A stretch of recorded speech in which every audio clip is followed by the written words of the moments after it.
I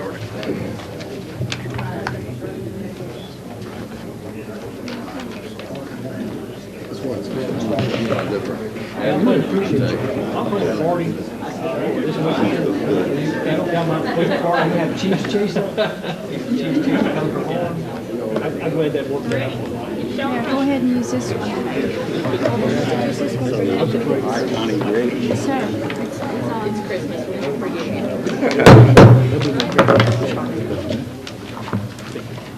This regular meeting of the Board of Mayor and Aldermen for December 16th, 2014 will come to order. I'll ask everyone to stand for the Pledge of Allegiance. I pledge allegiance to the flag of the United States of America and to the republic for which it stands, one nation, under God, indivisible, with liberty and justice for all. Please be seated.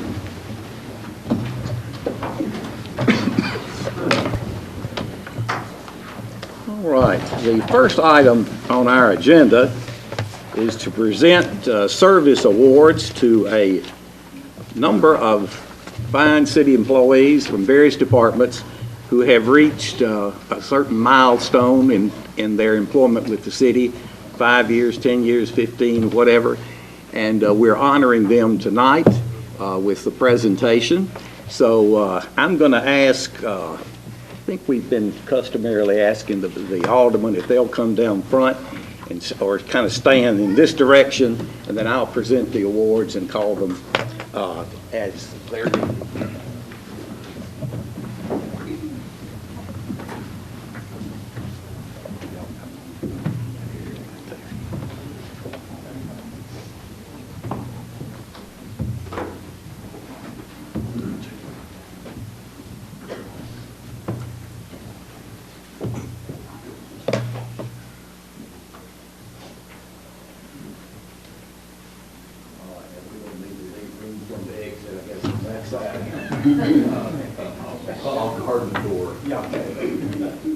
All right, this first award, this first recognition, is going to a person who's not really an employee, but a kind of an officer of the city, because he's our distinguished city attorney, about to become the attorney emeritus. Jim Balthrop, come in.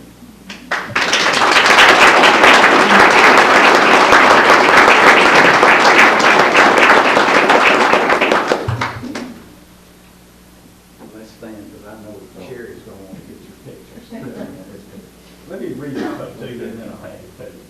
In grateful appreciation for your over 20 years of faithful and dedicated service to the citizens of Springfield as city attorney, and in recognition of your demonstrated professionalism, we honor you, Jim, and tell you how much we're going to be missing you. Now, he has a habit of going, y'all didn't know, you don't know everything about this fellow. We're not going to tell everything about him. But he is in charge of a prayer meeting that's held at Torino occasionally on one night each week. I'm not sure it's exactly in the bar area. So if you're ever out there, you may want to speak to him and tell him how much you appreciate his service. Thank you, Joey. Thank you. We appreciate you. Thank you.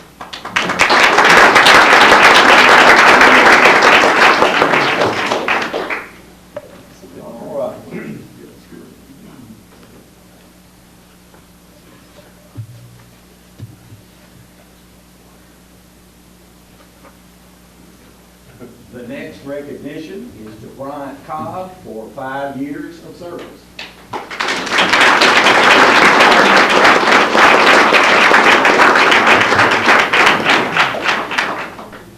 could have added that the Springfield Police, who we're proud of you, and thank you for your service. Yes, sir. Thank you.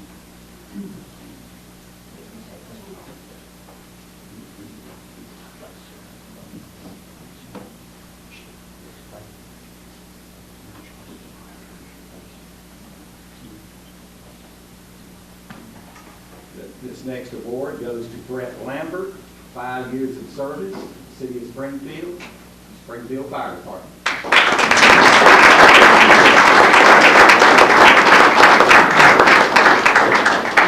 Now it says Brett, B-R-E-T-T, but nobody in the fire, if you went to the fire department and asked, where's Brett Lambert? we got anybody with that name. It's Bert's what they all call him. So I don't know whether it's spelled wrong or they can't pronounce his name. But he's been with us 5 years and we appreciate it.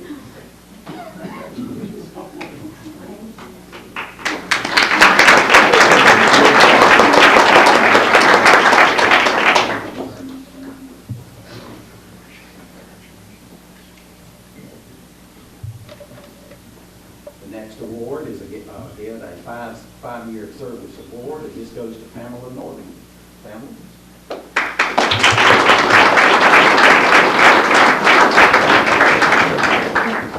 She's in the recreation department. She's working tonight, but Tony Phelps said he would take the award. Well, Tony Phelps, you don't get the award, but you may convey it. Will you do that?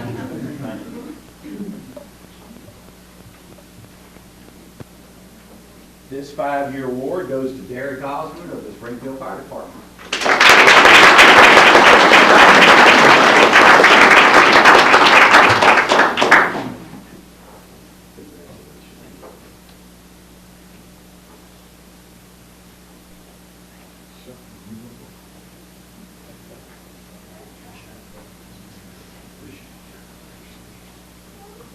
Now we're moving to the 10-year awards. Either they're a little older than some of these that you've seen, or else they got started early or something. But Jason Duffer, if you'll come forward, we're going to award you a 10-year certificate at the Parks and Recreation. Thank you.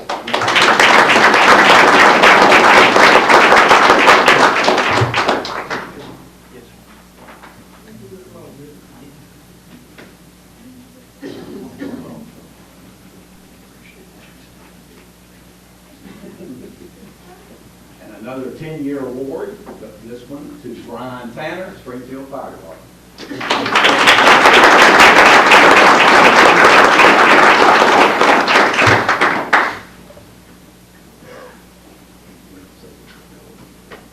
Congratulations, Brian. Appreciate your service.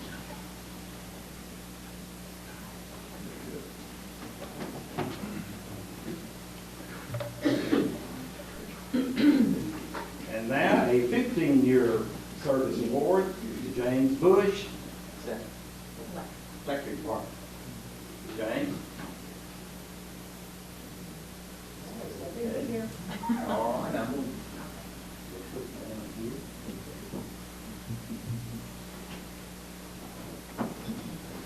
Another 15-year award, and this one to Judy Hart.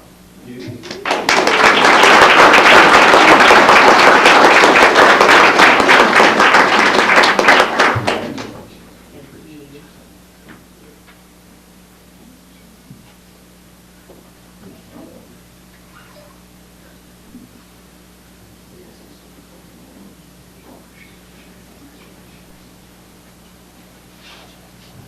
And now another 15-year service award to Charles Haynes. Charles. I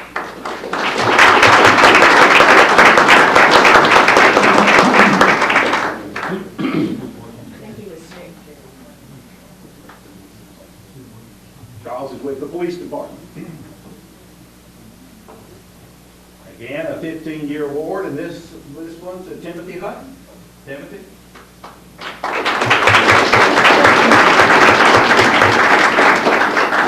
I just want, for the record, Robert Gardner told me these people would be here for the So election. he's involved.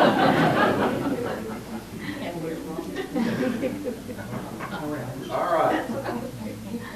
Now the 15-year service award, and this one is to Officer James Patty, Springfield Police.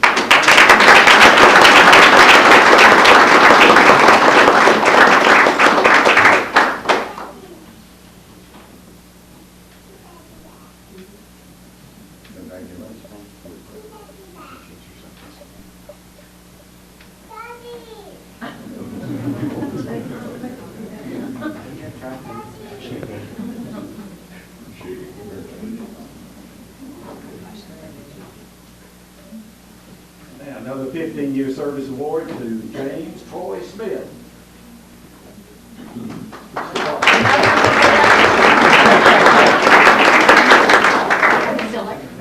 How many electric employees have we had here then? 4. You know, they could be on a call.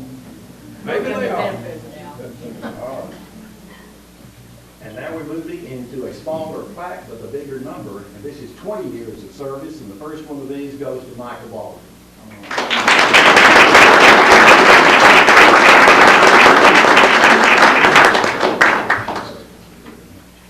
Shake hands with all that group.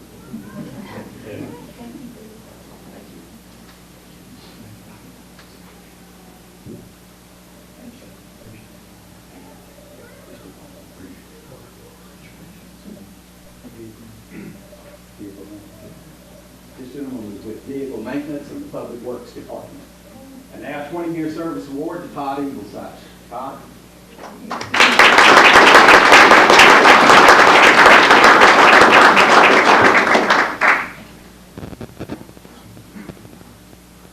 And this gentleman is with the Engineering Department.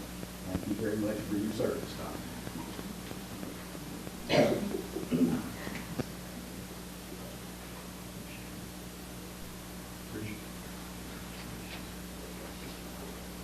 And now a 20-year service award, and this one to Laurie Pack, Springfield Police.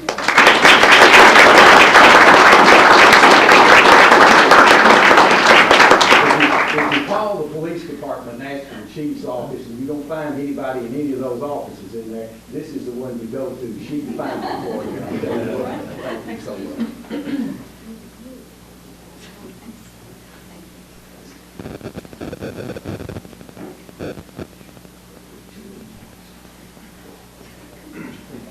Another 20-year award, and this to Eddie Stewart.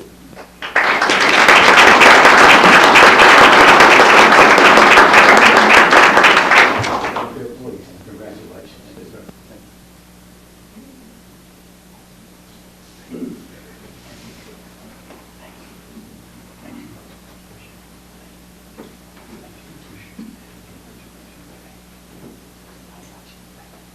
And now we move into the 25-year category, and there are little envelopes attached to these plaques. I think there's some goodies in here. Santa Claus has been to see these people. They stayed around long enough to meet Santa Claus, is what this man did.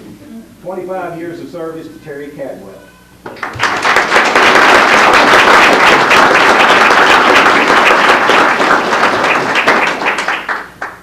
Terry is one of our people with the water and wastewater department, so congratulations to you.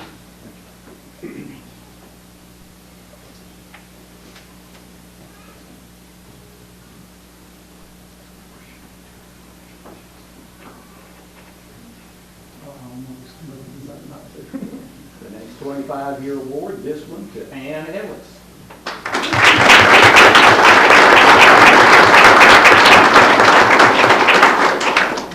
Congratulations. This lady is in the finance department here. Tries to keep some of the department heads and all straight.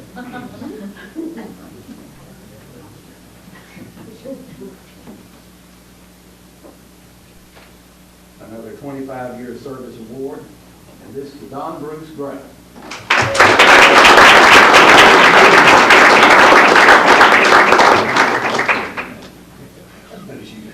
Congratulations. And again, Springfield Water and Wastewater.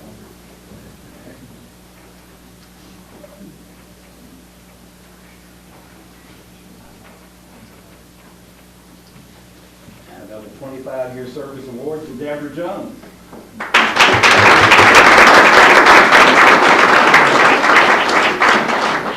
Springfield Electric, I guess she's out. They must be having a party somewhere.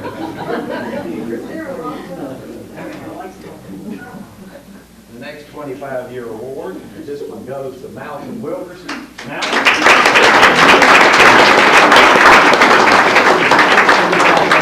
5 years ago, we hired you, but you got 25 years of service. He's with our Parks and Recreation Department. Congratulations.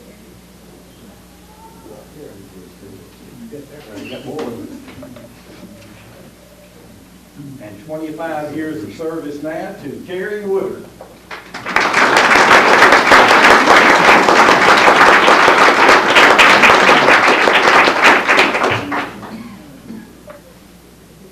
Now this gentleman tries to keep me straight. And he says it's impossible. You see him going around one of these white pickups, he looks at meters, he turns power on and off and all that kind of stuff. You name it, he's with our utility services department. Terry Wood, 25 years.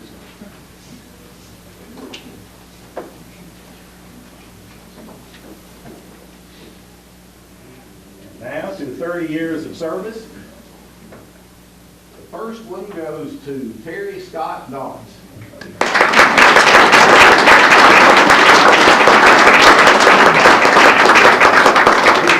Detective Doris with the Springfield Police Department. Congratulations.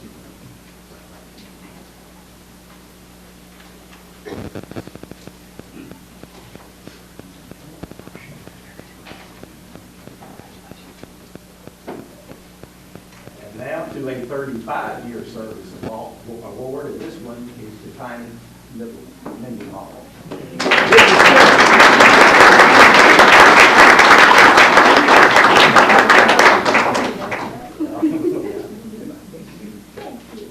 She is the lady you talk to when you call the center so much of the time. Been with us 35 years.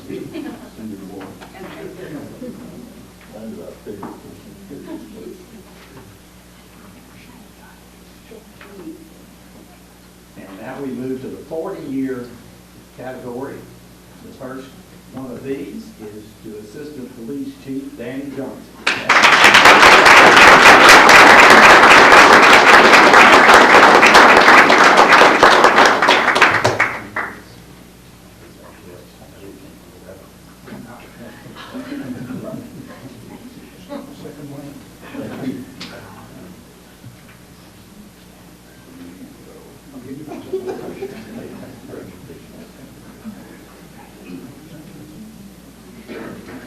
All right, and now 40-year service award to Frank B., better known as Brad B. Congratulations.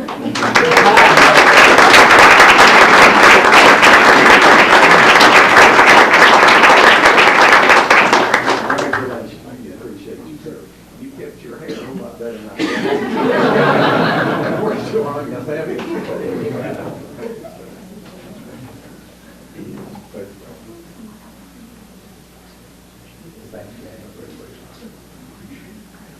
Brad is with the Springfield Gas System, and the next award recipient is as well Jimmy Limley, 40 years of service.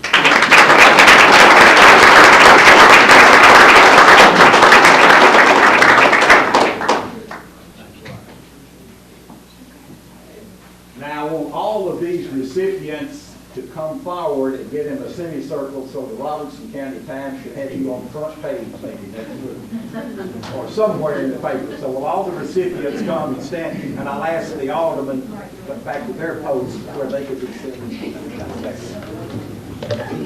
Sherry will direct you here. Sherry, get in.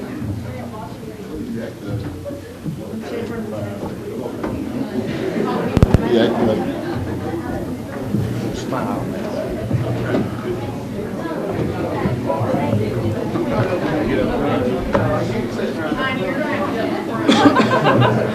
Tiny's trying to get the bag. I went through this about an hour ago, so scratch out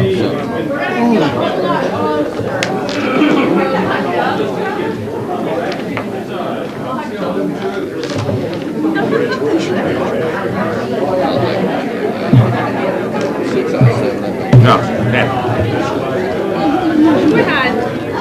you know you got 40 years. 7. You know you got at least 40 years. Still a babe, still a young babe. I don't know what I do if I didn't. I didn't make much of that. Because you just, But you love what you do. I do know.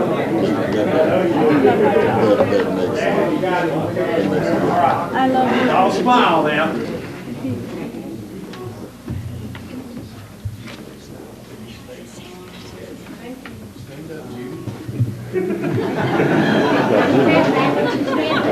Send my wife back. Now let's give an award, let's give our award to the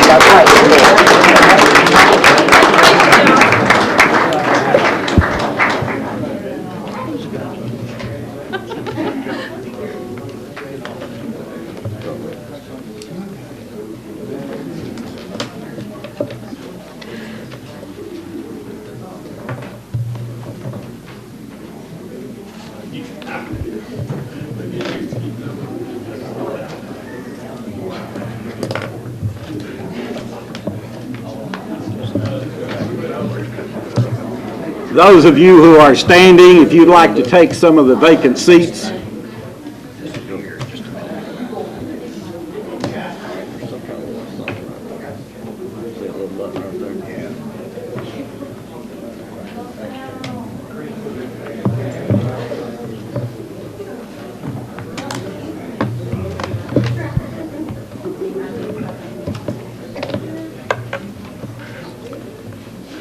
All right, as we resume our agenda, I want to introduce to our audience our two new aldermen who were duly elected in November.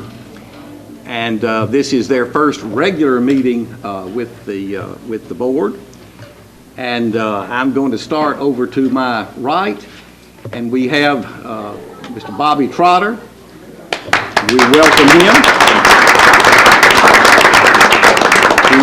He is replacing our former senior alderman, Mr. Willie Mason, who served continually from the time this government was reorganized in 1989 to the present. And Bobby, we welcome you. Thank you. Bobby is a retired captain with the State Highway Patrol and been a resident for Springfield for a long time, and we welcome him to the Board of Mayor and Aldermen. And to my left is Mr. Jeff Gregg, G-R-A-G-G. Not a whole lot of Greggs around. We think of Greggs more. But we welcome you to our, as a member of the board. My wife reminded me that she taught him a few years ago, and he was a pretty good boy, she said. So we hope you live up to that and believe you will. So glad to have you. We also welcome a new city attorney, Christy Bartee. You know her as Christy McKinney, Bartee. She has practiced law in Springfield for 13 years now, and she has been with the law firm of Batson and Nolan, and she will be representing us in the same capacity that Mr. Balthrop did. And Christy, we welcome you as well. All right, item 1.3 is approval of the minutes from the meetings of October 21st and November the 18th. Is there a motion? So moved. Second? Mr. Mayor, Yes, sir. I'd like to make some amendments to the minutes. All right, what do you have, Mr. Sneed? On 3.6, I think it's noteworthy that... Which month are you referring to? Oh, I'm sorry, October 21st. Okay, the October 21st meeting. October 21st, 3.6. Oftentimes, if there's any dissension, that the comments or the reason why in the minutes are not placed in there. I think it's noteworthy this time that we should add that Chief Thompson supported the motion to add the GPS and found it to be useful in his previous employment.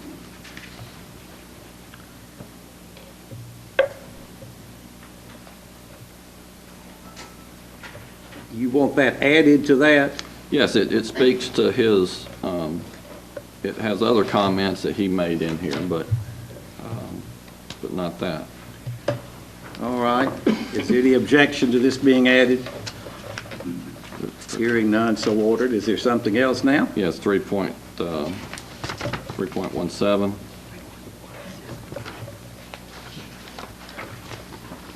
The last, You still on the same month? that is right.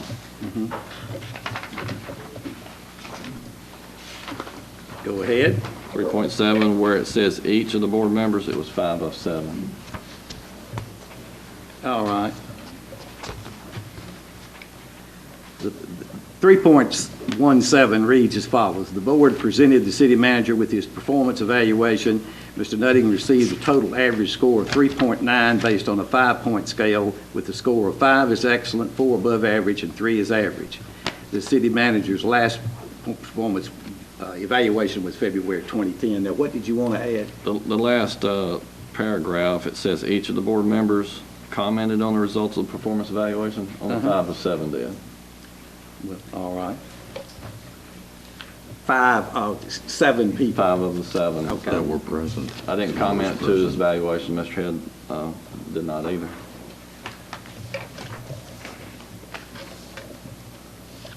Any objection to that? All right, now let's move to the November 18th one. Well, we're good on that one.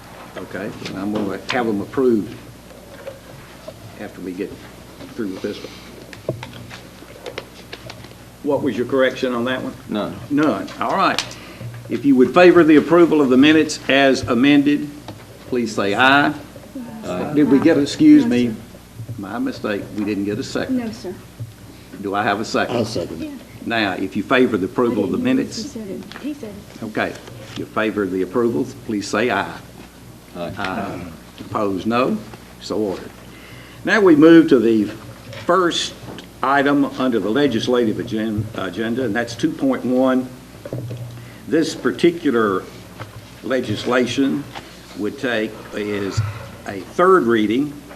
It covers ordinance 14-23 and rezones approximately 0.12 of an acre located at 413 North Locust on the west side here of City Hall. Changes that from medium-density single residential family district to CC core commercial district. Is there a motion this be considered? So moved. Is there a second? Second. Any discussion? Please call the roll, Ms. Connie. Head, Yes. Carneal, Aye. Snyder. Aye. Trotter. Aye. Hubbard. Aye. Gregg. Aye. Sneed. Aye. Pass 7-0. All right. Now, 2.2 is a first reading covering ordinance 14-24.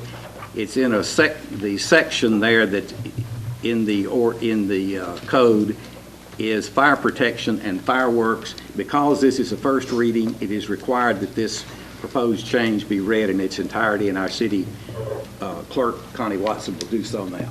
Ordinance 14-24, an ordinance rescinding ordinance 11-01 in its entirety and amending Title 7 of the Springfield Municipal Code entitled Fire Protection and Fireworks by rescinding Chapter 7 entitled Automatic Sprinkler and Standpipe Systems in its entirety and substituting a new Chapter 7 entitled Automatic Sprinkler and Standpipe Systems to read as set forth in Exhibit A attached to include fire sprinkler requirements based on adopted building and fire codes and additional requirements for certain areas and uses within the city.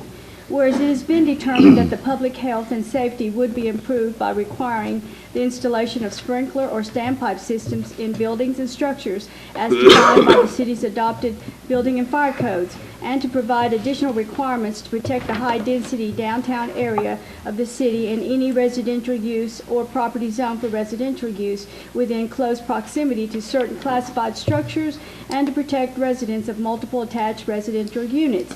And whereas the International Code Council, ICC, has developed and published national building and fire codes that include fire protection requirements that have been adopted by the City of Springfield. Now therefore be it ordained by the Board of Mayor and Aldermen of Springfield, Tennessee as follows. Section 1, Ordinance 11-01 is hereby rescinded in its entirety, and Title 7 of the Springfield Municipal Code entitled Fire Protection and Fireworks is hereby amended by amending Chapter 7 entitled Automatic Sprinkler and Standpipe Systems to read as set forth in Exhibit A attached. Section 2. All ordinances, resolutions, and policies in conflict herewith are hereby rescinded to the extent of the conflict only. All right, you've heard the reading of this ordinance. Is there a motion this be taken under consideration? So moved. Is there a second? Second. All right, Paul? Thank you, Mayor. This is an ordinance that we wanted to take a closer look at. Got some second thoughts on this. This was passed back in 2011, and Adam's come back. Since Adam's been hired, he's, of course, our planning director, but Adam's got a strong codes background, and the fire department has looked at this as well. And Adam is here to, Adam, if I get any of this wrong, just please correct me. But what we're going to do with this ordinance is we're going to keep certain sprinkler requirements only under a couple of conditions, and that is if they're within the fire district, which is the older commercial part of town where all the buildings are close together, or we're in 30 feet of a residential area. Other than those limitations, we go by the code. which will, for example, in the warehousing area, it'll no longer be a 5,000-foot restriction. Outside of those particular areas, you'll go with whatever the code allows, which is around 12,000. They go from before it has to be 12 up, sprinklered, something like that. And also, Adam, we've introduced a 2-hour firewall that can modify the size of a building as it impacts sprinkler requirements. It's generally way fire codes and building codes are set up, and the reason we allow that is because the building code allows that. If you have a certain square footage or a fire area you can do a firewall to separate those areas. So like if our ordinance we have, it would apply, say in the fire limits area, an 8,000 square foot building that exceeded 5,000, they could separate that building in half with with a firewall and would not have to sprinkle that. That's under the current provision, maintain that, so. So the intention of this is to relax this as appropriate in order to make the construction of new buildings a little bit less expensive. Is that right? It would be more consistent with what's built everywhere with the code. Okay. All right. All right, do you have questions of Adam McCormick, our codes and planning director? So with this, when will sprinklers be required in residential and commercial buildings? Okay, well, residential, basically, per state law, the city, when they adopted the codes here recently, it will not apply to 1 and 2 family. Anything above that, duplex or triplexes up, have to be sprinkled. Townhomes, all be fire sprinkled.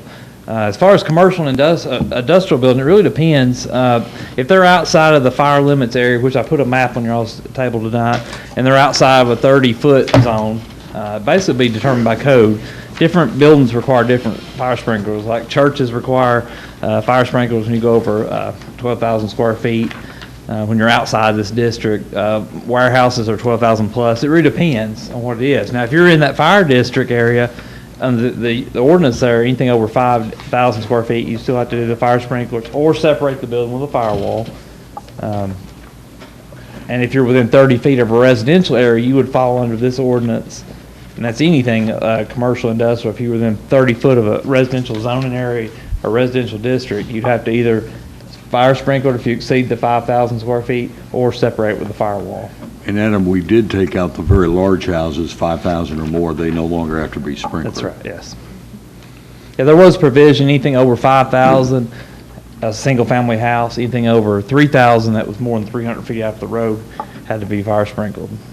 Just an interesting thing to bring up, the international codes actually require, in Tennessee opted out of it, actually requires all residential Homes, everything. homes yes, to be correct. sprinkled, which that's a big change. But Tennessee opted out of that for 1 and 2 family dwellings. All right, so that again is an effort to try to enable more building to be done and where we can be more competitive as we compete for building projects. Okay. All right, we have a motion and a second that this be approved. Is there any other discussion? Please call the roll. Craig. Aye. Hubbard. Aye. Sneed. Aye. Snyder. Carneal. Aye. Trotter. Aye. Head. Yes. Pass 7-0. All right, we move now to 2.3. This is in regard to ordinance 14-25. It also is a first reading and requires being read. Ms. Connie? Ordinance 14-25, an ordinance amending the City of Springfield zoning ordinance regulating development within the corporate limits of Springfield, Tennessee, in order to minimize danger to life and property due to flooding by maintenance eligibility for participation in the National Flood Insurance Program by including reference to flood insurance rate maps and incorporating local floodplain construction requirements. Whereas the legislature of the state of Tennessee has in sections 13-7-201 through 13-7-210 Tennessee Code annotated, delegated the responsibility to local governmental units to adopt regulations designed to promote the public health, safety, and general welfare of its citizenry, and whereas the City of Springfield Planning Commission has reviewed this proposed ordinance amendment on December 4, 2014, and recommends its passage. Now therefore be it ordained by the Board of Mayor and Aldermen of Springfield, Tennessee as follows.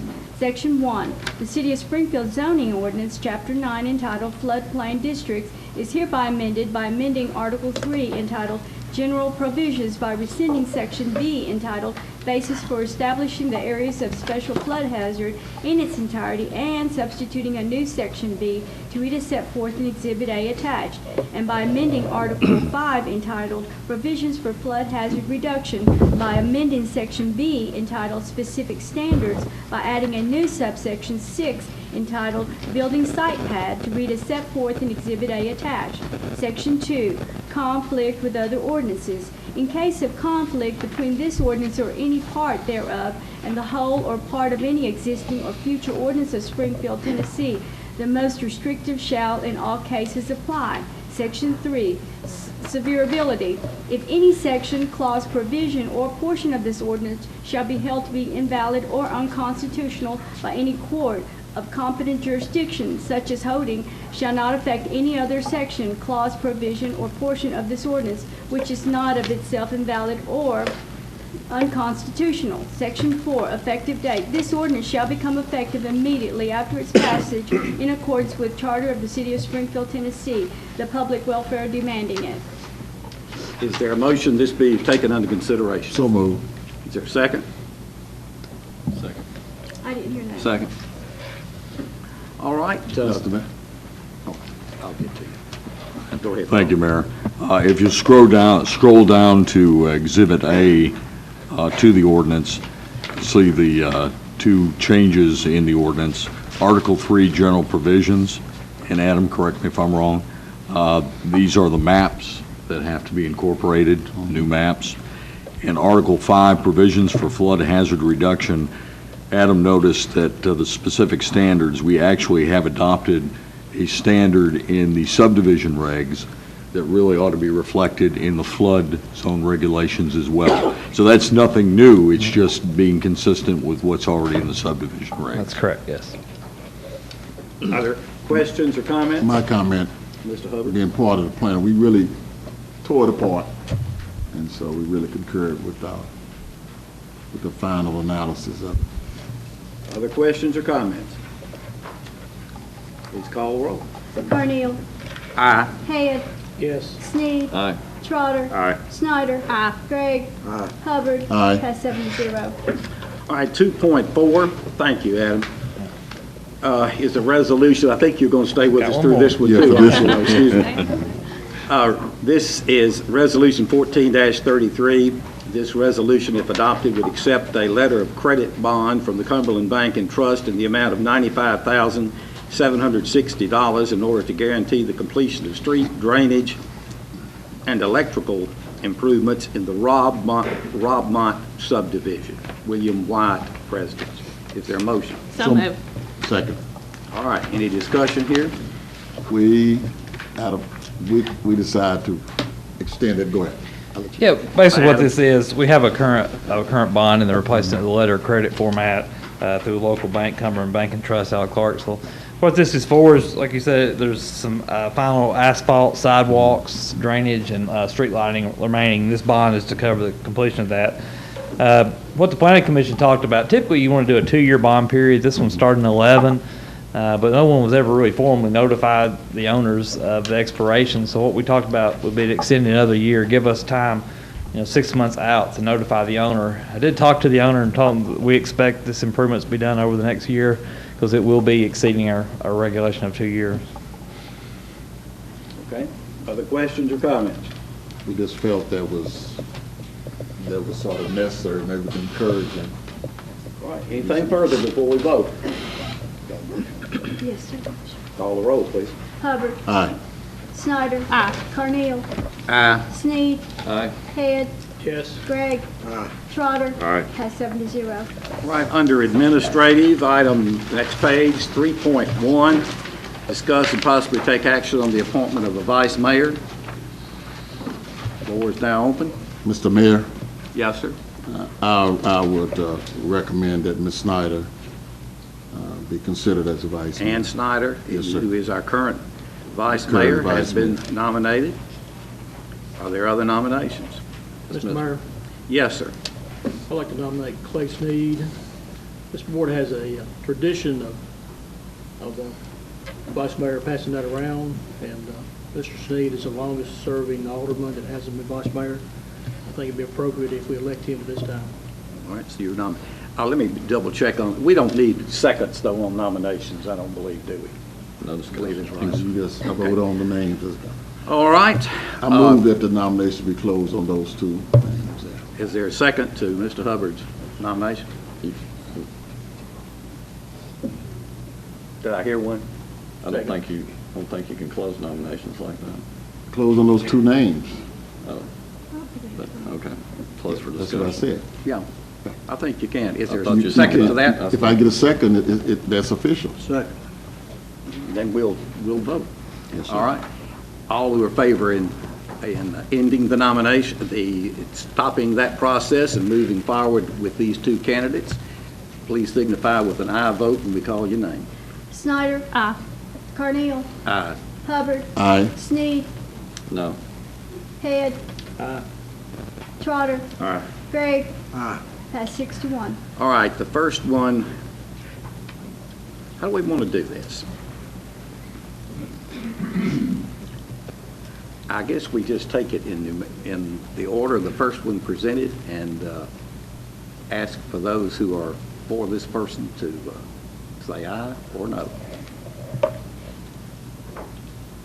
City Attorney, you got any problem with that? All right.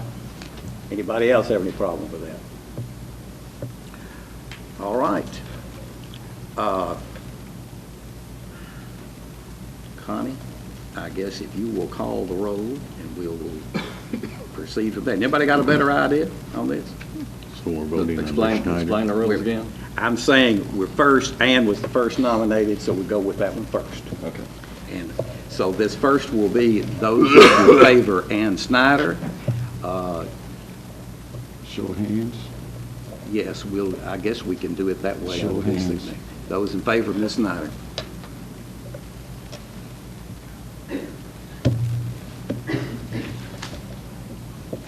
All right, Mr. Sneed.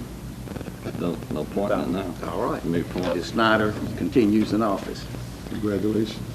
All right, now we have to item 3.2, discuss and possibly take action on the execution of a letter of agreement engaging Ms.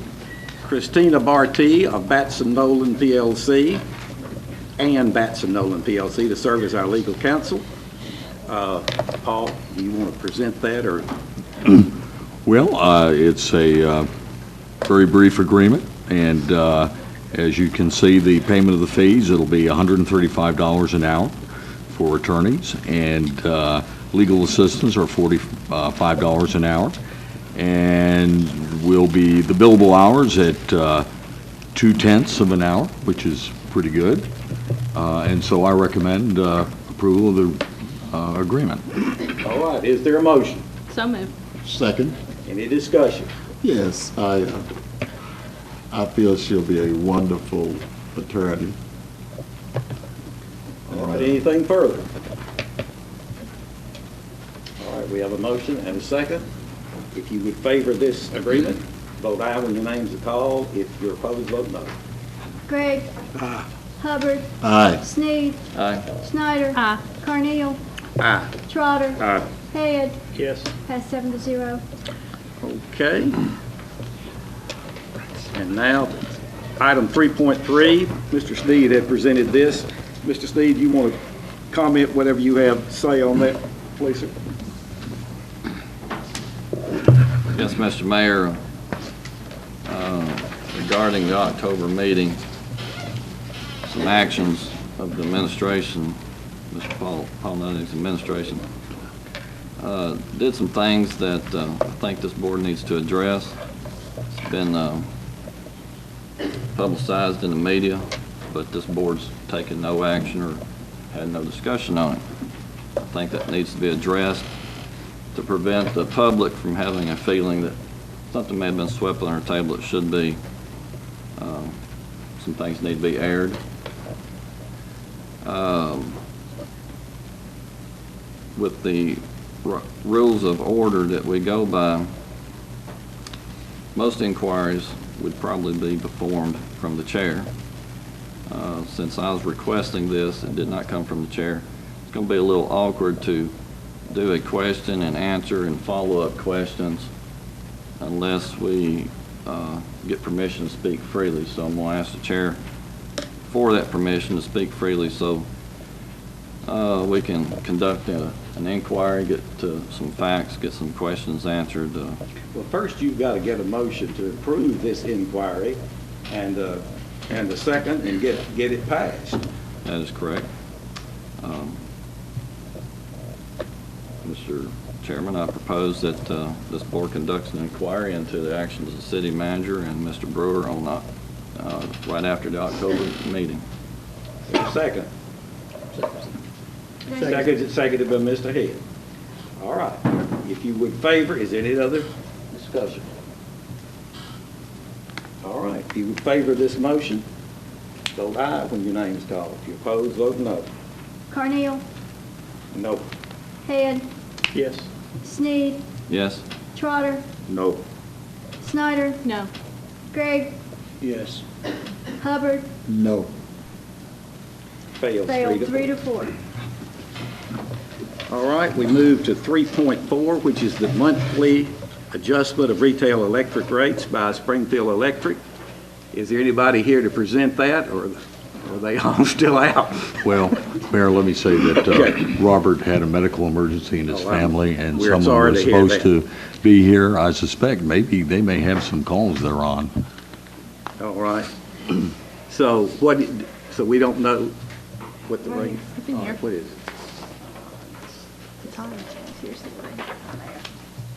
Okay. It increase. All right, I'll just read this for Mr. Gardner. I'm presenting for the board's information only a 2.071 cents per kilowatt hour wholesale fuel cost adjustment, or FCA, by TVA for the month of January 2015. This will be 1.2% higher than last month's FCA, and the net increase is a result of a range of 50 cents to $1.10 on the average residential bills, depending upon usage. Is there a motion? Move for approval. Second? Second. Discussion? Call the roll, please. Hubbard, Aye. Snyder, Aye. Carneal, Aye. Sneed, Aye. Head, Yes. Gregg, Aye. Trotter, Aye. pass 7 to 0. Now, similar for the gas department, Greg? It's down 4.40%. Now, that's what we like. Anybody want to claim credit for that and make the motion? So move. Is there a Second. second? Any discussion? Yes, sir. Watching the world gas situation about 5 o'clock, and it's really going down. We got All right. Russia to his knees. Call the roll, please. Trotter, Aye. Sneed, Aye. Carneal, Aye. Hubbard, Aye. Head, Yes. Gregg, Aye. Snyder, pass 7 to 0. All right, now we come to several appointments that are done typically at the end of the calendar year. First is appointments or reappointments to the Planning Commission, and what do we have here?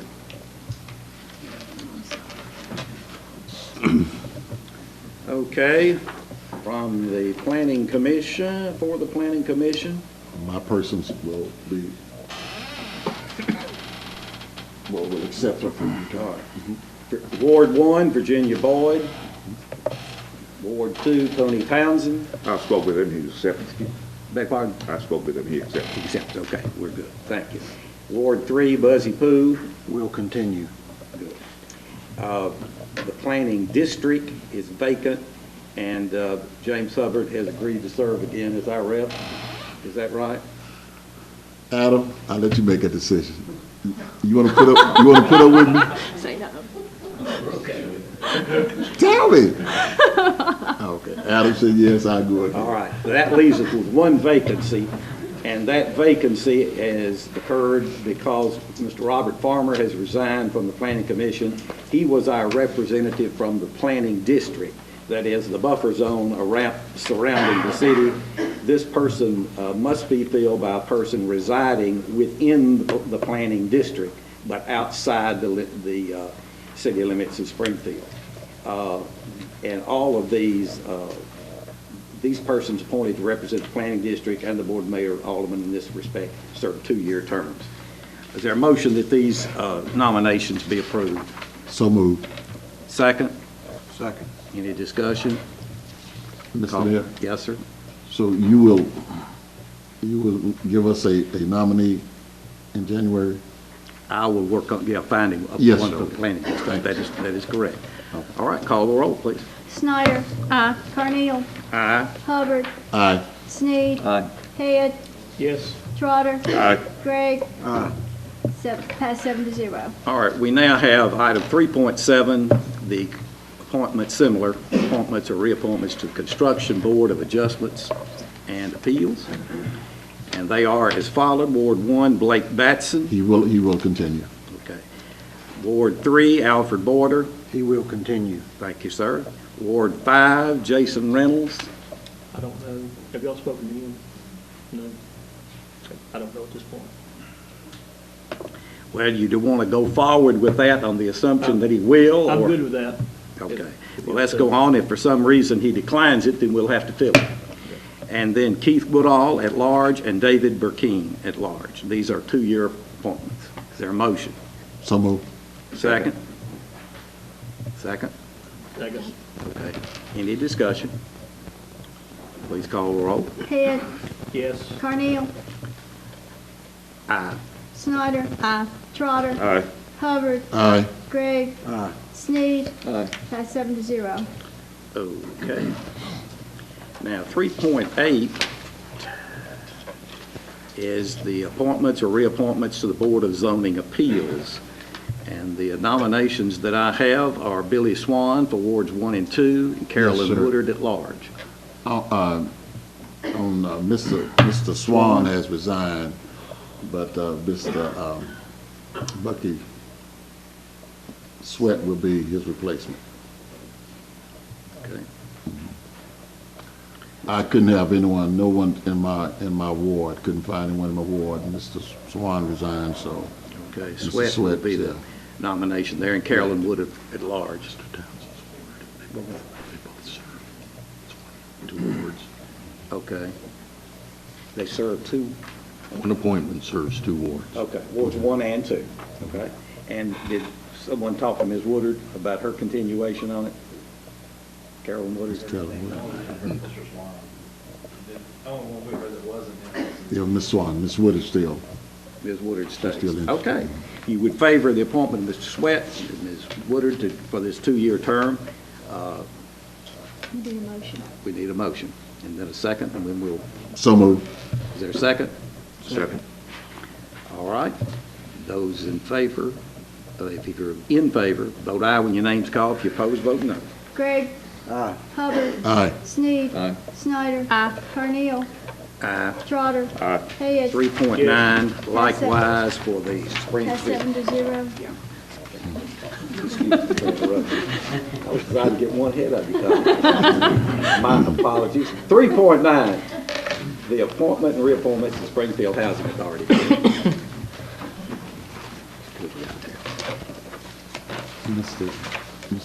You want your turn? Jim Wilhite at large. This is a 5-year term, is the nomination. I I've move got. to keep him there if you want to keep the. All right, is there a second to Mr. Jim Wilhite continuing Second. on the Housing Board? Duly seconded by Alderman Sneed. All right, if you favor this appointment, vote aye when your name's called. If you oppose, vote no. Carneal. Aye. Head. Yes. Sneed. Aye. Trotter. Aye. Snyder. Aye. Gregg. Aye. Hubbard. Aye. Pass 7-0.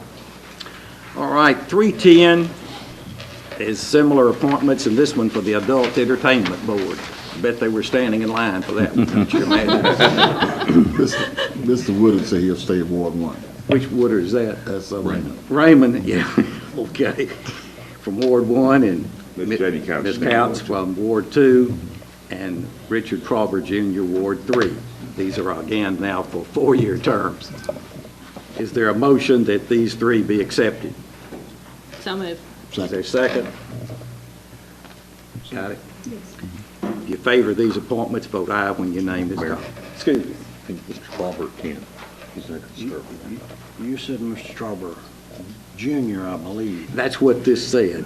Richard Strawberry Mine Jr. says senior, but Mr. Strawberry Senior's health will not Is let at him. Morningside, yeah. Now, when I talked to Mr. Strawberry Junior to find this out, I never asked her, so I don't know anything. Well, we'll leave that one off then for tonight, then, I believe, then, under the circumstances, unless Strawberry Jr. doesn't live in that. I don't think he I don't does. believe. Okay, let's mark off Mr. Strawberry, and we'll have to, if you'll work on that one, Jeff, and we'll get your appointment next time. So this vote will be for Raymond Woodard Jr. in Ward 1 and Ms. Janie Counts for Ward 2. Got a motion and a second? Yes, sir. If you favor this, vote aye. When your name's called, opposed, vote no. Hubbard. Aye. Snyder. Carneal. Aye. Sneed. Aye. Head. Yes. Gregg. Aye. Trotter. Aye. Passed 7-0. Okay, Airport Board now, and that appointment for a 5-year term is a renewal, and that's Mr. Marvin Smith Sr., who served in that capacity for some time, done a good job. Is there a motion? So moved. Second? Second. Discussion? Call the roll, please. Trotter. Aye. Sneed. Aye. Carneal. Aye. Hubbard. Aye. Head. Yes. Gregg. Aye. Snyder. Passed 7-0. Okay, and now we go to the Beer Board.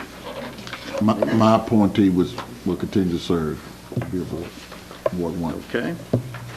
Alderman Trotter is resigning from the Beer Board due to his new role, and he's appointed Mr. Leroy Willis. Leroy Ellis. Ellis, Ellis? okay. You probably got it, but you retired too, right? I'll make that correction. Mr. Leroy Ellis will be the nominee there for Ward 2 to fill the unexpired part of Mr. Trotter's board. And what did you have, James?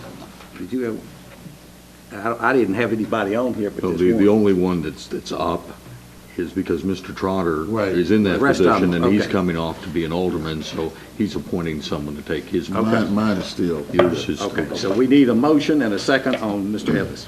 So moved. Second. All right. If you favor Mr. Ellis' appointment, vote aye. If you oppose, vote no. Snyder. Carneal. Aye. Hubbard. Aye. Sneed. Aye. Head. Yes. Trotter. Aye. Gregg. Aye. Passed 7-0. Okay. 313 is discuss and possibly take action on a taxi franchise application submitted by Henry Clay Sneed for Springfield Taxi. Is there a So motion? moved. So moved. Is there a second? Second. Any discussion? Mr. Sneed, you got some nice cars, good service. I have to All right. compliment you, you're doing a good job. Call the roll, please. Head. Yes. Carneal. Aye. Snyder. Trotter. Aye. Hubbard. Aye. Gregg. Aye. Sneed. Abstain. Passed 6-0 and 1 abstain. Number 314, discuss and possibly take action on the bid award for the reconstruction of the south sludge basin at our water treatment plant. Do you have any comment on that, either Mr. Lemasters or Mr. Brewer?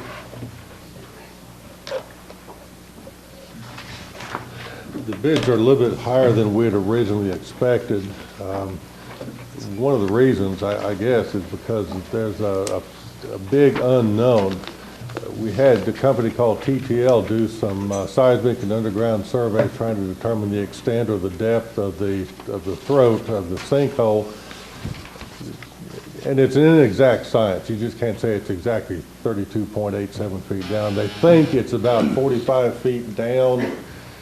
And to get down that deep, the idea is to get down to the throat, plug it, and then backfill and bring it on up. Well, to get 45 feet down, you have to dig a cone, and the deeper you get, the bigger your cone is. It may be only 35 feet, it may be 25 feet. We really don't know until we get there, but the plans and specifications were built around a 45-foot depth. If the throat is deeper than that, they're going to stop at 45 feet. So it could be lesser amount than this. Now, the real good thing about this is we've already gotten paid $267,000. $267,000. That was an estimate on the construction cost by Tennessee Municipal League. we made it very clear when Gresham Smith and partners were developing these plans and specs, we made it clear during the pre-bid conference that we want the contractor to be very careful and delineate the costs associated only with repair of the sinkhole. Now, to repair the sinkhole, you got to destroy basically the entire bottom of the sludge basin, as well as some of the sidewalls where you can get down to the dirt. Now, there's also some additional work we want to do is to basically take all the basement out, the basin floor, and 3 of the 4 sides and do some more work because there's some crumbling concrete. So there will be some costs that are not associated directly with repair of the sinkhole, and the contractors are going to be keeping some very close differential between the two. If the cost to repair the sink is more than what TML had estimated, then we will submit a claim to TML for the additional cost. Now, their coverage is everything minus $1,000. So that's what we got. We got a check for $260-some odd thousand because they estimated the cost $268,000. So if the cost to fix the sink is more, then we're going to submit a claim to TML to get some more money. Those bids are pretty wide. That's a pretty wide range of bids, from 1.3 million roughly to 1.9 million. Yes, sir. Was that a surprise to you as well? I don't think it's that much of a surprise because there's a lot of unknowns.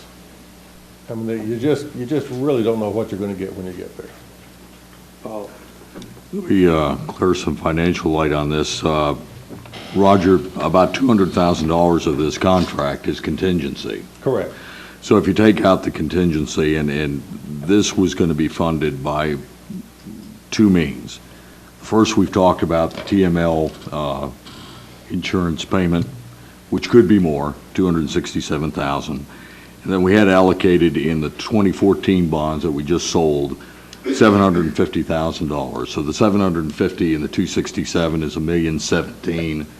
So we may have to take a couple of $100,000 out of another allocated project, probably out of the sewer system rehab, because that's just a very large project. We've got plenty of money right now to do that. The fact is, this needs to be repaired. It can't go any longer. So we really have to fund this with the funds that we have, and I recommend that we award it to the low bidder. All right, is there a motion? So moved. Is there a second? Is there a second? Second. Any discussion now? Questions of Mr. LeMasters? Hearing none, we'll call the roll. Gregg, Aye. Hubbard, Aye. Sneed, Aye. Snyder, Carneal, Aye. Trotter, Aye. Head, Yes. passed 7-0. All right, we'll take about a 5-minute break at this point. We've been here an hour. We'll come back in at, let's say, at 8:40. Amen. I got you back. Thank you for getting back in such good order. 3:15 is to discuss and possibly take action on reallocating funding for a dedication plaque at the new library and to use that money to enhance the computer room instead. Mr. Sneed, you asked for this. Would you like to elaborate on it, sir? Yes, Mr. Mayor. I guess we need to get something on the floor before we start discussing it. Well, you can start discuss. We all right? Make your motion then. I don't. Of course, you don't know what the amount of money is yet, do you? Yes, I do. Let me find a spot for my recess. It's 3.15, aren't we? Yeah, Okay. 3.15. Move that we discuss 3.15. This is just well, Get it on the floor. to be considered. Is that what you want to say? That's right. All right. I'll second. Is there a second? I'll second. All right. Go ahead with your discussion. In the past, on public projects, the plaques that are put in place as a dedication plaque, I think is a waste of taxpayer money in some cases, because it can be, the size of it can be pretty large and consume a lot of scarce resources, it could go to other things. We're already $100,000 over budget on this project. Referring to the library project as a whole. That's right, with the roof that was, we had to pass a while back. So with that in consideration, it's not even got a roof, it doesn't have a roof on it yet, and we're not into the Excuse roof. me, are we talking about the old part of the building or the new part of the building there that doesn't have a roof? The new part, there's some on the front that's still exposed. It hasn't even, the roof is not complete on the new part yet, and we're already 100,000 over the project as a whole. Okay. We added $100,000 because we're gonna tie some roofs together. Okay. That was a surprise. We're not even into the remodeling of the old part yet, so I'm waiting for more shoes to drop as it gets into it. The money that we're gonna spend on this plaque, I think, could better be used in filling out the new section, which has not been done. I mean, there's the appropriate money so far is just to build the building. We're hoping on donations for the rest of the fill out and shelves and rooms and dedication. And I'd like to reallocate, as it says, the funds for the plaque for computer equipment. How much money is the plaque? It was told to me that the plaque is in the range of, it's about $2,300. $2,300. Now, when I started this project, the one at the substation, the builder of our substation told me that plaque was $10,000. And that's when I got thinking about this and put this on the agenda. But I've been told that this one is $2,300. And I think the public could be better served with something they can use rather than a plaque on the wall with our names. Is that your point? That is my point. All right, now let me, just momentarily. This is, when you look at this project, we are a significant funder of it. We contributed $1 million to the building project, as did the county. Now, when this project was conceived, the library board, and Bruce, you can remember when we were working on it in its early stages, we're looking for the city and the county each to contribute something more like $2.25 million. And we worked with the library board over a period of time, and this project has been under serious discussion from 2005 to the present. So it's been a pretty long. But in that process, we managed to work things out with the library board, and they had a change of heart, if you will, and they went to seeking more private donations so as to reduce the cost to the taxpayer. And so instead of our funding it to the tune of $2 million or whatever, we had pretty well drew the line that we would contribute $1 million if the county would do $1 million, and that's exactly what has happened. But my concern here is that money has it not already been paid to them, or a good chunk of it? Mm-hmm. The library board, this is the library's project. We are contributing roughly 1/4 of that money. So how do we have the right? What part are we taking back? The county's given $1 million, the Stokes Brown Trust Fund is giving money. How do we have a right to change that project? That's not our project. We were a donation, a serious donation to the library project. But we are not running the project, although our engineer is providing the oversight of it. Okay, you posed the question to me, how do we have the right? Mm-hmm. We're appropriating funds to this project. We did to the project, period. And we just approved $100,000 more to the project at last meeting, and there'll be more to come. I understand, perhaps. And if we have no enforcement action on this, but it is a recommendation that we better use the money available. So you're meaning this strictly as a recommendation? That's that $2,300. Absolutely, and then it's going to have to be approved by the county as well. And then does that cover all the people who make private donations? See, what I'm getting at, suppose somebody else comes in who's donated money and says, okay, I want to make the computer room bigger, or I want to add this, that, and the other, how do we have a right to change this in the middle of it? Even though it is It's the government. it's not a great amount of money, but we already worked with them to get our part drastically reduced.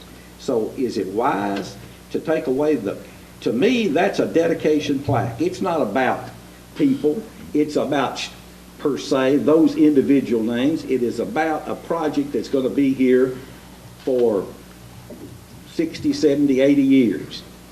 The present library is 55 years old, I believe. Mr. Mayor, you've asked me the question, how do we have the right? I've answered that question. We don't have a right. It's a recommendation. And when I see plaques on the government buildings that my tax dollars paid for with a lot of politicians' names on it that glorify them, and it wasn't their money, it's the taxpayers' money. No, and but I we're think the representing the taxpayers taxpayers. had rather have equipment in there than a plaque with our name on it. Well, perhaps so.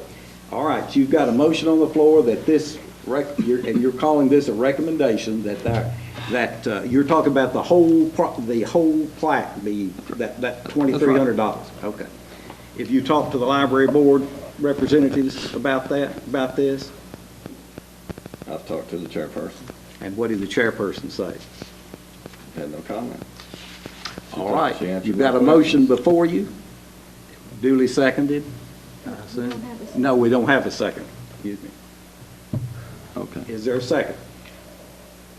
Well, I did second him to discuss it. Did you? Okay. That's right. All right, so you said, okay, so it's on the floor, and we have discussed it. Anything further? I'm not saying redundant what the mayor says, but understand that we are elected to be the guardians of the public purse. Even though our names may go on a building, it's not to stroke our ego, but it's to show our constituents, understand me, that we listen to them, understand me, and put forth this project, okay? Just hold up now. Put forth this project. It's not an ego thing. So really, we're not really just taking all the credit, but yet and still, the leaders have to be recognized. And it's okay to be recognized, okay? So this is what these people are looking at, and we have to accept it, okay? Plus, most of those contributors would eat $2,300. Now, I can see if it was contentious or $100,000 or something like that, but $2,300 now, that's being a little, and I'm gonna use the word persnickety. All right, the recommendation is before us. Ms. Dees, you have something else you want to add? Call for question. Call for the question. If you favor this issue, vote aye when your name is called, which is to request that those funds for the plaque be shifted to additional equipment in the computer room. If you favor it, vote aye. If you oppose, vote no. Carnell, No. Head, Yes. Sneed, Aye. Trotter, Aye. Snyder. No. Gregg. Hubbard. No. Pass 4-3. Excuse me, I have a question. Go ahead.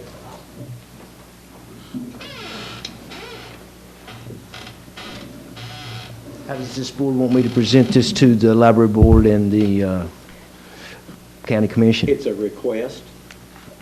I've told the chairman of the library board to not place the order until we have our meeting and have this vote. If the county's already passed it, then they'll have to reconsider, just like if they pass something opposing to what we've done. It's just, they just got to it first. They, when you say they, it's my understanding that we voted not to make a recommendation not to do the plaque. Am I correct? Okay. So That's right. Use the money for better use. So are you wanting me as the project manager to ask the county building and grounds to consider that? That would be correct, to comply with what we have done. Okay. Now, wait a minute. Why not? Are we going to go to the other donations in it? Other donors who've given money? How do we have a right to go tell the county, it's fine if we want to recommend taking it out? I don't think people who donated money put in a stipulation, you make sure you put my name on that plaque. It was donated You to don't the think they're gonna project. be on there? Ooh, Stokes Brown. They are. The name's already on the side of the building. We don't have a right Make to, too that much resolution out. Mayor, you're did trying to not. make too much out of it. I'm trying to divert money for a plaque with the politicians' names to go to better use. It's passed, it's over, I'm ready to move on. That's fine, but it was passed for this city. It didn't say anything about the county. That's true. We don't have any authority other than to send the library board a letter. We pass things all the time and ask the county, who is partners But on the that's not what project. your motion said. It would make sense to. If we've passed something I that don't- all our names are gonna be on the same That's plaque, not in ask it. the If you want county it, you to. better get another motion. Well, I'll ask the county to put it on their agenda. We've passed our side. I'll ask them, forget about that. All right, I let's can move ask on. them to put it on their agenda. 316, we're talking about the ratification of an emergency purchase for HVAC units at the Branchford Community Center. Move for approval. Second. Paul, you want to discuss this? Well, thank you, Mayor. It really, I can say the same thing pertaining to 316 and 317. We have $125,000 allocated in the budget for general government buildings. We own the Branchford Community Center, and that was allocated for the roof. When the heating units failed, I authorized shifting some money from the roof, $11,000 to make that repair. And so they did get 3 written quotes on that because it was an emergency and the work has been done. All right, sir. Can I make a comment, Mayor? Yes, sir. This is a major part of your interventionary, preventionary, criminal deterrent. Am I right, Chief? Yes, sir. And that's exactly what that building is doing. So anything that we can do to assist it, I'm for it. All right, any other questions or comments on this? A motion and a second. If you favor this emergency purchase, the ratification of said, vote aye. If you oppose, vote no. Hubbard. Aye. Snyder. Carneal. Sneed. Aye. Head. Yes. Gregg.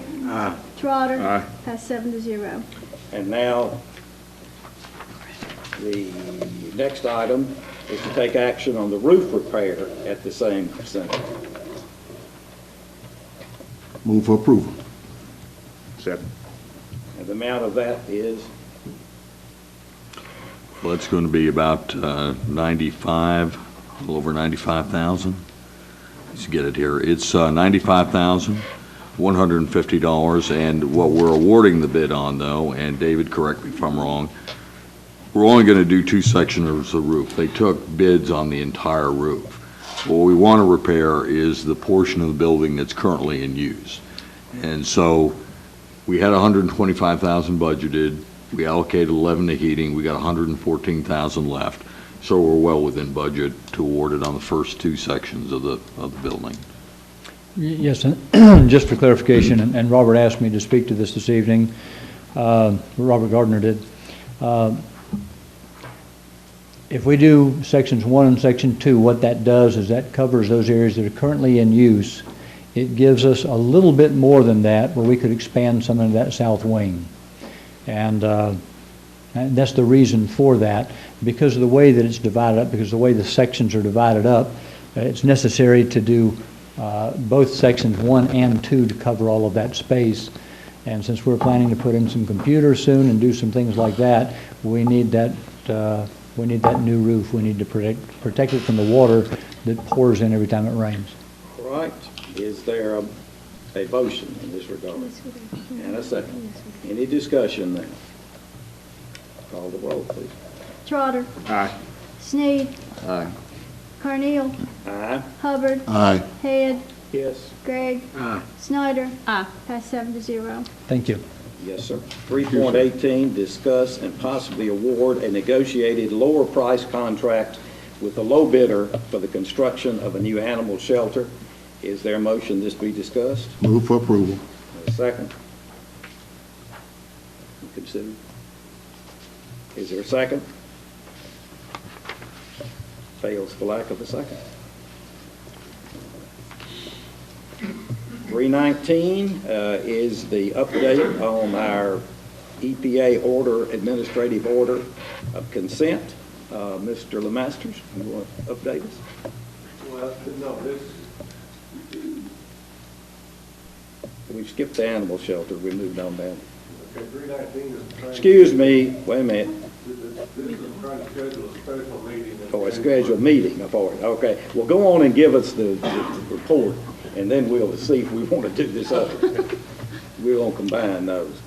Well, the big news about the last quarter, since the last monthly update is that contract 1A is complete. The board approved change order, the final change order, and final payment is made, so that contract is complete. We're now in the 12-month contractor warranty period on that.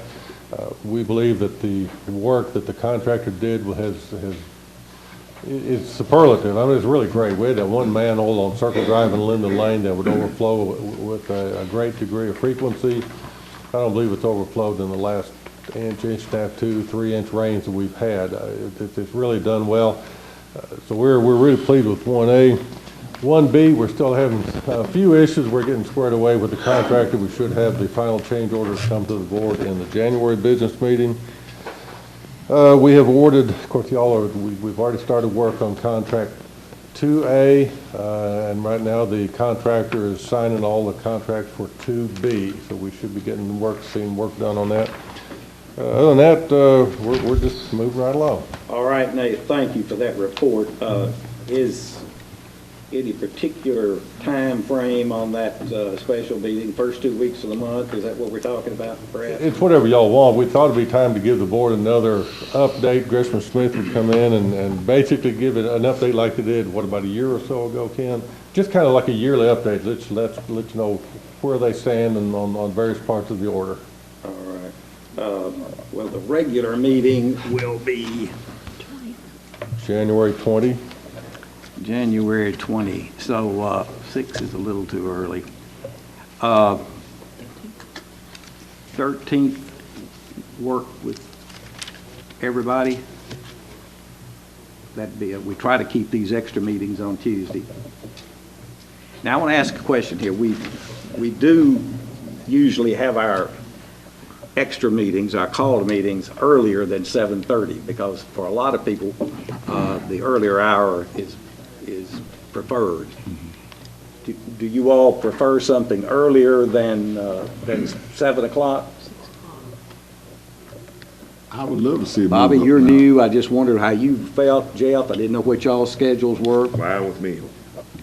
Whatever. You want to do it before we go, in other words, you want something at 5 o'clock and get it out of the way? Yes, please. Is that a problem with you, Bruce? All right, any objection to 5 o'clock meeting? All right, we'll do it on the 13th at 5 o'clock then, please. All right, that clears that up except for 3.20, which, James, you want to comment on Yes, the sir. meeting we attended in the Austin. National League of Cities, Congress of Cities meeting in Austin, Texas in November. At Mr. Sneed's request, and I concur with him, he wanted to know a summary of our meetings that we attend. The National League of Cities is just a conglomeration of 3,000 municipal cities of America, and they come together to strategize, they come together to empower, they come together to show different ways of improving your cities. Tennessee is also represented with the Tennessee Municipal League. See, but once we come on a national level, we bring it all together, and the primary purpose is to make our cities stronger. This year's theme was the future of cities, and so some of the key things were workshops on public and private partnership, heavy emphasis on schools and youth with sustainable education approaches, different innovations and technological approaches were taught, and special programs designed to support economic growth. I'm a member of the Community Economic Development Committee, and we had three major things that we brainstormed. Institution for Building Technology and Safety. And this policy involves inspections, plan reviews, building department services, education and training policies and procedures development to enhance a more effective and efficient collaboration between local, state, and federal systems. Second thing we worked on in my committee was the Fair Housing Act, to continue to encourage HUD to be more strict and implement federal policies concerning segregation racially and ethnical dominated areas, and education, employment, transportation, and housing. And one of the third things we worked on was veterans housing and employment. That's a big problem, so my committee talked about that. And as you already know, I'm a Diamond Leadership Fellow, so I thank the city for allowing me to get there. And one of my sayings sort of go along with the overall thing, and I think the mayor could say that education and economy go hand in hand. If you have a deficit in one, you're going to bring down the other. So it's very essential that we as board members consider training, whether on TML or NLC. It enhances our abilities to be more effective leaders. So that sort of summarizes it, and I have catalogs and different things if you guys want to, and ladies, if y'all want to see about the meeting. I focused on community policing, new technology for law enforcement, because obviously you can't hire enough police officers to do the job. And since crime reduction is a primary focus of our city, I went to 3 or 4 different sessions involving this, including after-school programs for youth. A lot of stress on that over and over and over. Saw some pretty good ideas, some ideas that I had not been exposed to before on technology, and I'm going to take some of that up with Chief Thompson, although he's brought us a lot of new great ideas already. But listen to a police chief from Riviera Beach, I believe, Florida. Riviera Beach. And had a very interesting focus that I liked. And but we had some good, frank discussion of some of the problems that are going on nationally in the way of police and community relations, and I thought that was the most timely thing I could spend time on. It was a good meeting. The other meeting that the National League of Cities has each year is a conference in Washington that's either in March or April each year. So we have money budgeted each year for for meetings such as that, and I do think it was a good meeting. I appreciate the opportunity to attend and represent the city. We have the consent agenda, which has... Mr. Chairman? Yes, sir. I'd like to add something to the agenda that I emailed Mr. Nutting November 19th. It was failed to put on there if I could. I'd like to make a motion to amend the agenda. Tonight's agenda? That is correct. Add an item to the agenda. I thought we took care of what you had asked. No, I'm adding something to the agenda. It requires... I'd like to add an item to the agenda in the form of moving this Board of Mayor and Aldermen meeting to 6 o'clock p.m.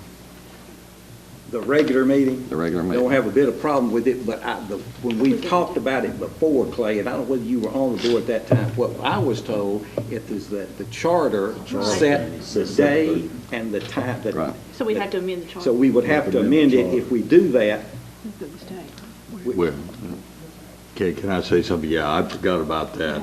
I did research it, and it is not a charter. And Christie, maybe you and I can talk in the morning. The charter says it will be set at 7:30 unless you do it by ordinance. So we can pass an ordinance and we can change the time. Okay. And if you want us to do that, we could draft an ordinance, just as long as Christie gets a chance to check that out.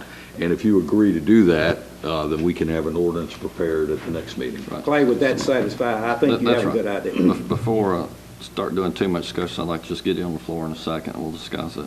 Okay, go ahead. and get your- I'll make a motion that we add moving the meeting to 6 PM, our regular board meeting, our Okay. meeting, 6 PM. I'll second that. All right, go ahead, sir. Okay. I know in the past that the meetings has been set at 7:30 to accommodate some closing hours at a business of some former member. Since that's no longer a necessity or even a requirement to accommodate that, the high school students who have already left, it's school night. These people are here salaried. I'm sure they'd all like to go home and still see people up watching TV when they get there. And this is a fairly short meeting compared. It's average. So, What I was told by the high school was, of the 3 meetings that these students attend, the school board, the county commission, and ours is the latest starting and the longest. So, of course, the county commission meeting, so much of their work is done in committees. So when they have their meeting, their agenda is probably, their length of their meeting doesn't average much over 30 to 45 minutes. well, another thing is too, I mean, each one of us have 17-18% of each vote. You got 24 people over there, it's 3% of the vote. I mean, one person get up and speak, I mean, they're going to have to get a lot of pull from 12 other people. We just have to get 3 other people to vote. All right, so you've made that to add it to the agenda, okay? That's right. All right, if you favor adding it to the agenda, and then we'll vote on the item and see. If you're favoring adding it to the agenda, vote aye when your name is called. Carneal. Aye. Head. Yes. Sneed. Aye. Trotter. Aye. Snyder. Gregg. Aye. Hubbard. Aye. That's 7-0. All right, now, you want to make your motion to approve it, Yes. Move to approve. what we just added? Yes, I guess it'd I'll be second. 3.22. All right, any discussion? Call the roll. Hubbard. Aye. Snyder. Carneal. Sneed. Aye. Head. Yes. Gregg. Aye. Trotter. Aye. That's 7-0. All right, So we'll now, prepare an ordinance. yeah, prepare an ordinance of that. Now, we have 2 items on the consent docket. Do we have a motion? So moved. Second? Second. Call the roll on the consent docket. That's 2 items, and they're taken together. Call the roll, please. Trotter. Aye. Sneed. Aye. Carneal. Aye. Hubbard. Aye. Head. Yes. Gregg. Aye. Snyder. That's 7-0. All right, your next meeting will be the call meeting on the 13th at 5 o'clock, and then the meeting on the 20th will be at 7:30 until we can work through the ordinances and get that changed, okay? City Manager's report. Thank you, Mayor. I just wanted to report that I'll be going on vacation Thursday afternoon, tomorrow afternoon through December 31st, so Ms. Gina will be in charge in my absence.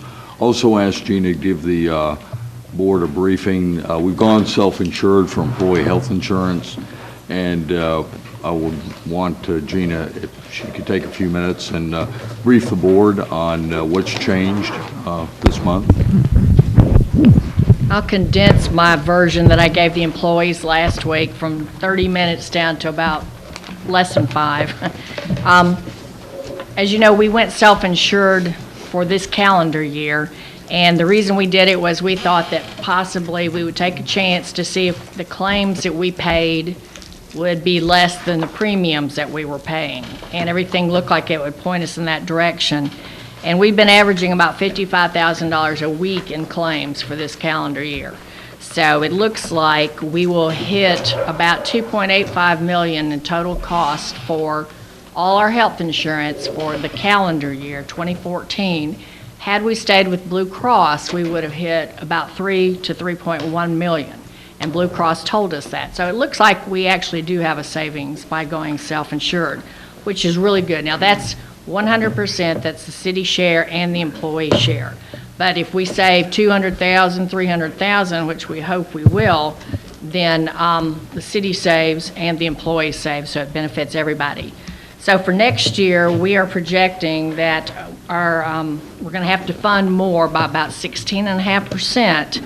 And the reason is that we're going to have claims for 2 years instead of 1. We'll be paying some lagging claims from the last quarter of 2014 next year. And usually that happens when you go self-insured. The second year, you're going to be paying more claims. We've had some really high claims. We have a little bit of an increase in our stop-loss insurance, and we have some new fees that you all are aware of that we owe the federal government to pay for the health care reform. In January, we're going to have to pay $28,000 in a tax or fee that we've never had to pay before. And then in July, we'll have to pay another fee to the federal government. So we'll have about $45,000 to $50,000 in cost to the federal government on top of all of our claims. So with all of that, our consultants projected that we need about a 16.5% increase. And what that means for the employees who are on the S plan, which is the lowest cost plan, and most employees are on that, means that the employees with single coverage will pay about $12 more a month, family coverage about $36 more a month. All the benefits will be the same, the co-pays, the deductibles, city's still paying the 85% of the premium for the S plan. Employees can still pick a P plan, which has more providers, but everything stays the same as it's been for the last couple of years. So that's sort of where we are, and we're pretty pleased with our self-funding for this first year. And we met with all the departments last week and explained everything to all our employees. I want to again say how glad we are to have our two new members and our new attorney. And Lisa Crockett, I want to say, since I wasn't here at last meeting, we truly welcome you and glad you're on our staff as well. Appreciate all the presence of all of you all tonight, and to all of our employees and our visitors and all. Merry Christmas and a happy and safe and blessed New Year. One omission. Thank you for coming. One omission. What? I'm starting year 23, so I'm the oldest one on the board now. How old are you now? This is my 23rd year on the board. Well, yeah, I was out in the chamber for 11 years around then, but there we go. All right, we're adjourned. We gotta go over We'll make sure you tell